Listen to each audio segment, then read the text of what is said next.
Washington has given Israel a month to improve the humanitarian situation in Gaza or risk having U.S. military aid shipments suspended. It's the strongest warning from U.S. officials since the war in the Palestinian territory was sparked by Hamas terror attacks 1 year ago.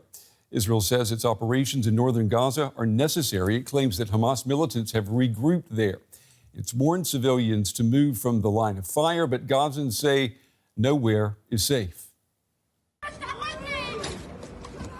Paramedics in northern Gaza rush to help a pregnant woman. Racing for cover as Israeli bombs strike nearby.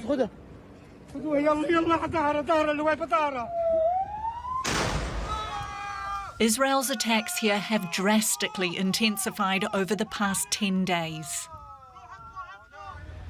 Troops have encircled the Jabalia refugee camp in what Israel says is a campaign to eradicate Hamas fighters.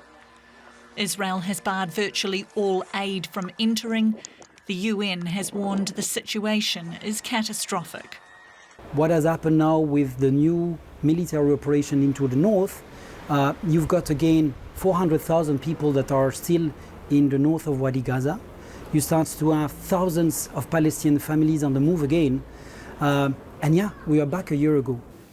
Israel's siege appears to have prompted some of its strongest criticism yet by the United States. In a leaked letter to Israel's defense minister, the US Defense Secretary and Secretary of State have demanded the end of isolation in northern Gaza. They also demand Israel boost aid and say if action is not taken within 30 days, there may be implications for US policies. Ultimately, what we want to see here is results. This isn't about making a rhetorical statement. It's not about making any kind of threats. It's about seeing the situation reversed. And so that the civilians in Gaza who are not getting adequate access to food and medicine and other humanitarian goods today actually see, as a result of our efforts, a change in their daily lives. And that's what we're focused on achieving, and that's what we are trying to achieve through this letter. While relations between the White House and Israel have become strained in recent months, the United States remains Israel's biggest backer. Last month, Israel said it had secured an $8.7 billion military aid package from the US. The US has been strongly criticised for not leveraging its support to improve the humanitarian situation and ensure civilians are protected in Gaza. For more now, let's cross to Burq Atta in the occupied Golan Heights to speak to our correspondent, Emily Gordine there. So, Emily, we were hearing from members of the U.S. government describing the scenes in northern Gaza as disturbing and horrifying. What exactly is Israel saying about its current strategy in northern Gaza? Well, for more than a week now, Israel has been carrying out what is really a sweeping air and ground assaults in northern Gaza, especially in the area of the Jabalia refugee camp. And Israel essentially claims that Hamas militants have been regrouping there. And it really falls in line with what Israel has been saying for about a year now, that it intends to destroy Hamas following its attacks on Israel on October 7.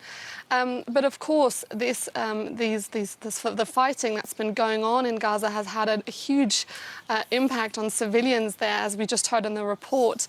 When you speak to humanitarian organizations, they say, and they've been saying for months now really, that the aid that's been coming in does not meet the urgency on the ground. And essentially what we're also hearing right now is that Israeli but also international human rights groups are accusing Israel of quietly adopting a starve or leave policy. Now, this would also fall in line with a proposal that's been floated around over months now by a retired general called Giora Eiland. He essentially, this proposal essentially proposed to pressure Hamas to release hostages in order by Israel laying full siege on northern Gaza, essentially ordering all civilians to evacuate or else be denied food and water. And essentially, according to this proposal, Palestinian militants would have to, quote, surrender or die of hunger. Now, the Israeli government has not confirmed whether it is adopting such a plan right now, But if you look at the numbers, since the start of October, no single humanitarian aid truck has been coming into Gaza, into northern Gaza, and human rights organizations are certainly very worried that behind all of this is this plan to starve out the population in northern Gaza.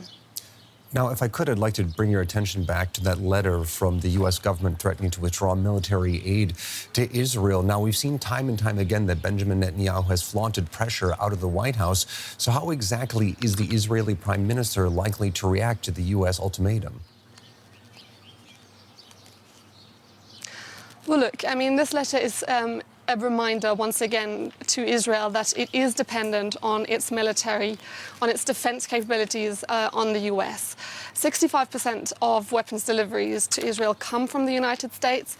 We also just saw the THAAD system, air defense system, be deployed to Israel from the US in anticipation of Iranian retaliation to a looming Israeli attack. So Israel is dependent on weapons deliveries on weapons deliveries from the US. And at the same time, we know that in this letter, it's given a 30-day ultimatum, or what appears to be a 30-day ultimatum. And these 30 days, they also fall within the American elections. So there is also a good chance that even though this is pressure now, that Israel will simply wait it out. And we've also seen in the past that a lot of the times when there has been pressure from the American side on Israel, for example, not to go into Rafah in southern Gaza, Israel has not taken that into consideration the way the Americans would have liked to. So even though this is pressure, it is questionable whether it will really have an impact on what is happening in Gaza right now. That was DW's Emily Gordine reporting for us. Thank you very much for your reporting.